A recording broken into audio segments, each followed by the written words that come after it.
UNERIN கூட்டுப்பயிலான ஒரு plant இது. இதுவும் வெளியே இருக்க வந்ததா நம்ம மரம் கிடையாது. பால் வரும் 61 பாருங்க 61 பால் வரும் நிறைய இல்லை.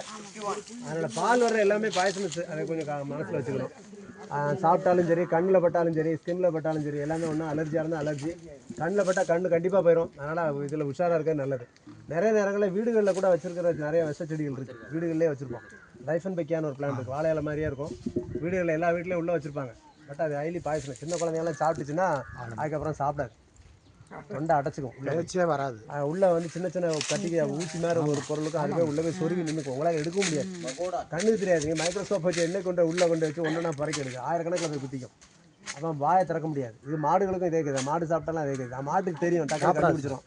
நம்ம சிக்கிடுவோம். சின்ன பிள்ளைலாம் ஈஸியாக எடுத்து வாயில் வச்சுருங்க. அதனால் கவனமாக இருக்கணும். சரி, இது இந்த மரம் வந்து நம்ம ஊருக்கு வெளியேருந்து வந்த சவுத் அமெரிக்கன் ட்ரீ தான். இது பூவோட அளவுக்காக கொண்டு வந்தாங்க. ஃப்ராங்கி பனின்னு ஒரு வார்த்தை இருக்குது. ஃப்ராங்கி பனின்னு யூஸ் பண்ணுவாங்க. ஃப்ராங்கி பனியெல்லாம் கிட்டத்தட்ட 100கணக்கான வெரைட்டிஸ் இருக்கும். அதில் நம்ம ஊரில் இது வந்து ஒரு எல்லோ அண்ட் ஒயிட், இது மேலே எல்லோ கலரில் இருக்கும். அந்த பூ ஒயிட்டாக இருக்கும், கொஞ்சம் நல்லா மணக்கும். ரெட் கலர் இருக்குது, ஆரஞ்சு இருக்குது, மெஜெண்டா இருக்குது. கலர் எக்கச்சக்கமான கலர் இருக்குது. நம்ம ஊரில் 8 கலர் இருக்குது சார். இங்கே வந்து 8 கலர் இருக்குது. அதாவது பியூட்டி பார்லர் இந்த திருமணத்துக்கு மணமகளை அலங்கரிக்கிறாங்க இல்லையா, லட்சக்கணக்கில் வாங்கிட்டு இந்த பூவத்தையும் அங்கே தலையில் கட்டி விடுறாங்க. தெரியாது, நீங்கள் இந்த மாலையெல்லாம் பார்த்தீங்கன்னா கலர் கலராக இந்த மெரூன் கலரில் கொடுக்குறாங்க. அது என்னன்னு நம்ம பார்ப்போம். அது ஏதோ சாதா இந்த மரத்தினுடைய ஃப்ளவரை தான் அது கட்டுறது. பெண்களுக்கு அழகுபடுத்துறதுக்கும் இதில் 8 கலர் இருக்குது. அந்த பூவை மாற்றி மாற்றி வச்சு அழகாக பண்ணி அப்படியே சொடிச்சு விடுறாங்க. இது கலர் தானே வேணும். ஆர்னமெண்ட் செடியாக கலர். ஆமாம் சார், இந்த இதுக்கு ஒரு நல்ல கேரக்டர் வந்து நீங்கள் குச்சி வச்சா முளைச்சிடும். ஈஸியாக குச்சி வச்சு ப்ராவைட் பண்ணிடலாம். நீங்கள் நான் இது ஒரு தடவை டெஸ்ட் பண்ணி பார்த்தேன், ஷேர் பண்ணிக்கிறேன். ஒரு குச்சியை வெட்டி ஒரு அலமாரியில் போட்டு பூட்டியாச்சு. நான் மறந்துட்டேன் ரொம்ப நாள். கிட்டத்தட்ட அது 1 இயர் இருக்கும்.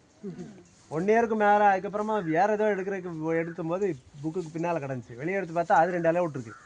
சாகலை, ஒன்றுமே இல்லை. வெயில் இருட்டுக்குள்ளே கிடக்குது.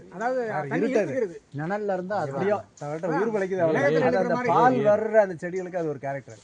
அது உள்ள பால் வந்து என்ன அப்படின்னா, நம்ம 1 லிட்டர் தண்ணி அது சில எம்எல்ல சேர்த்து வச்சுக்கணும். அவ்வளோ தூரத்துக்கு கண்டென்ஸ் பண்ணி வச்சுக்கும். தேவைப்படாமல் கொஞ்சம் கொஞ்சமாக எடுத்துக்குவாங்க. அது என்றைக்குமே ஒரு செடிக்கு வந்து தனக்கு தண்ணி கிடைக்கலன்னா அது என்ன பண்ணணும்னா அது ஆக்டிவிட்டிஸாக குறைச்சிடும். மெட்டபாலிசம் ரேட் அப்படியே 0 வந்துடும். இப்போ கருவேல மரத்துக்கும் அதே தான். நம்ம நிறைய பேர் நிறைய இடங்களில் சொல்லுவாங்க, கருவேல மரம் அப்படி எடுக்கு, தண்ணி எடுக்கு, அங்கே எடுக்கு, இங்கே எடுக்கணும். கருவேல மரத்துக்கு தண்ணி இல்லைன்னு முடிவு பண்ணிடுச்சுன்னா அது சாப்பிட்றதையும் விட்டுட்டு பேசாமல் இருக்கும். அது பாட்டுக்கு இருக்கும். அது தண்ணி வர்ற வரைக்கும் சின்ன கொஞ்சம் உயிரை கையில் பிடிச்சிட்டு தண்ணி வந்தோடனே திரும்ப தண்ணி உறிஞ்சிட்டு லைஃப் பண்ண. இதுதான் அதனுடைய வாழ்க்கை. அது இலை வந்து ரொம்ப சின்னதாக இருக்குது. அதுக்கு ஒரு பெரிய ப்ளஸ் பாயிண்ட். இப்போ பெரிய